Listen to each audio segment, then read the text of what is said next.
Thank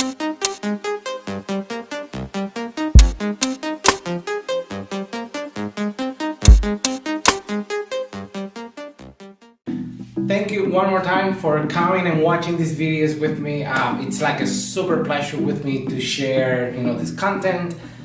Please, if you can subscribe to my channel, that'll be amazing. Just because I want to continue, getting excited about future things that I can do with these two bikes, with the 1000 and the 750, and many more bikes in the future. But just to share, with everybody and different points of view, context, and whatnot, just so I can help people to do things. And at the same time, I also get a lot of help from you guys as well. So last night I took the bike to the track and... Hi, this is Richard's daughter. Right now he's making tons of lame excuses of how he did bad at the race last night. Let's just go along and pretend and give him some encouragement, okay? Thank you. It was not my best night.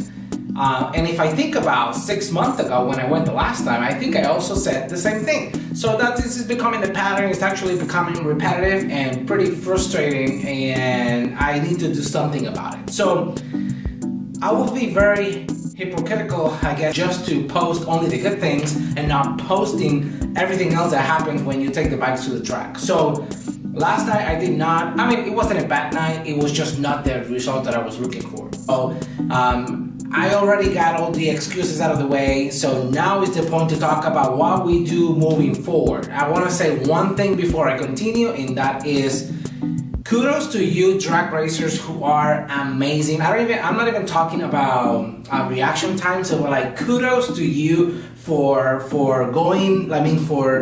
throwing down like those amazing times that you do with stock wheelbase bike as well as extended bikes. It doesn't matter. Like, it takes to honestly go down the track with a bike, and I have become very aware of how hard it is to be consistent.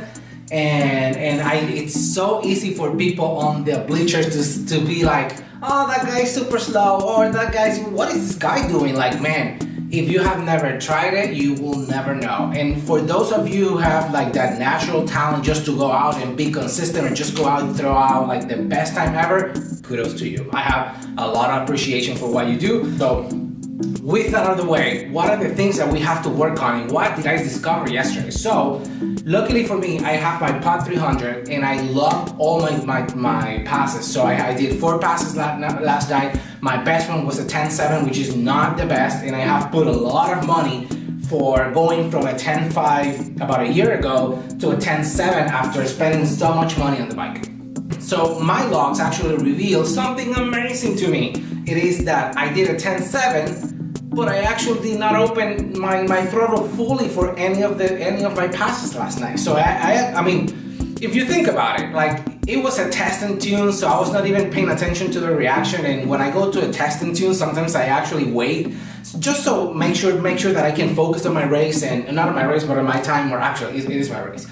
Focus on my time at the track to make sure that I have a thoughtful process, because I'm never going to be becoming a bracket racer. I don't think so, unless there's a company that wants to sponsor me or whatever. But anyway, so long story short, I try to focus, but it's very hard because you at the same time you want to have fun and you want to race the guy right next to you. So I ended up winning 4 of my races, if I can think like that, 2 cars and 2 bikes. So yeah, kudos to Richard. But anyway, so I learned that I never opened the throttle. So it's insane that I actually.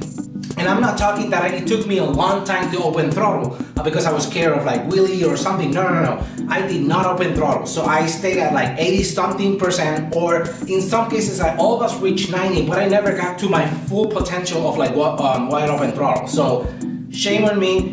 And this is super important for you guys, for maybe I need to be looking for my position, and I need to be maybe focused better on how I'm grabbing throttle from the line. So something I learned last night.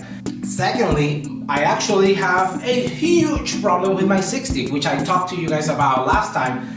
And I think for the most part is due to my gearing. I'm scared. I'm not saying my bike actually don't want to come up last night because it's like super low, and I know even with a long stretch bike it could happen. I get it. It didn't happen to me last night because I was actually not committed and I was not opening the throttle like soon enough. So my 60s were horrible. I think the best I did was actually a 1.8, which for bikes, I mean, if you are an expert on or a very experienced rider, you can do like 1.5, 1.4, and that's amazing. But for me, or any rider like me that we just do like once in a while, we just go to the track or whatever, like getting into the 1.7, 1.6 is actually a pretty big accomplishment. So, but last night my 60s were horrible. I was in the 2.0s.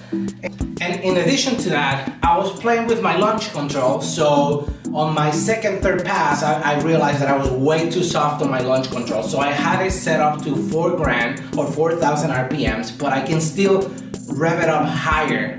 But the RPMs are not gonna go beyond 4,000 when it's actually waiting for the green light to come up. So something that I have to continue to learn and actually do better, but essentially that's what happens. So now let's watch video number 1.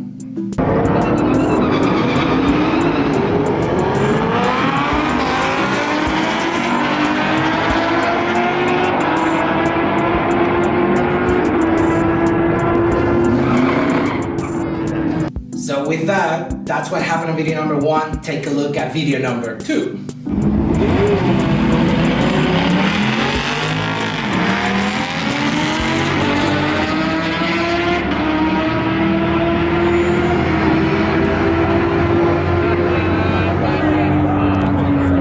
And now let's take a look at video or pass number 3.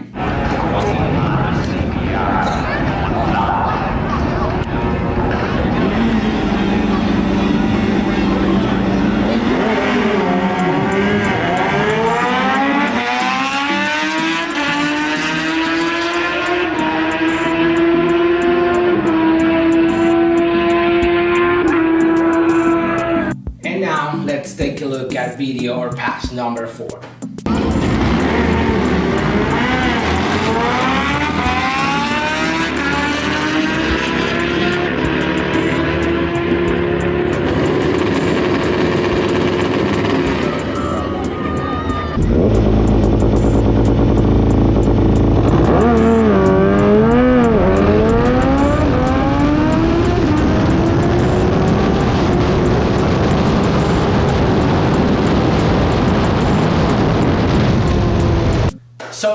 So to close this video, what are we gonna do? Man, Richard, what are you gonna do?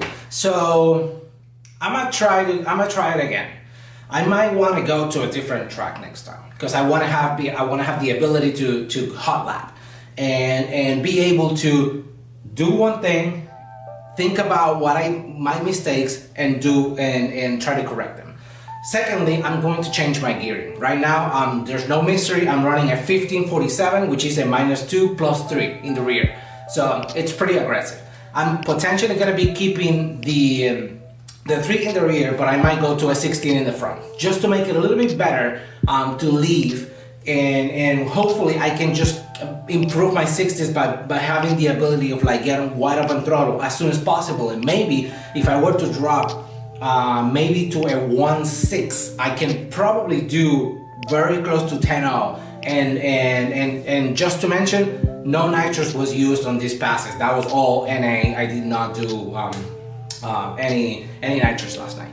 So so that's the plan. So thank you again for watching. Please continue watching the video, comment, send me pictures, do everything. Just go to www.tomato.com. Make your comments, send me pictures. I'll post them. Super happy with that, and I appreciate for you guys watching this video. Subscribe if you really like this channel, and if you can share it, that'll be amazing. Thank you for watching. That's pretty funny.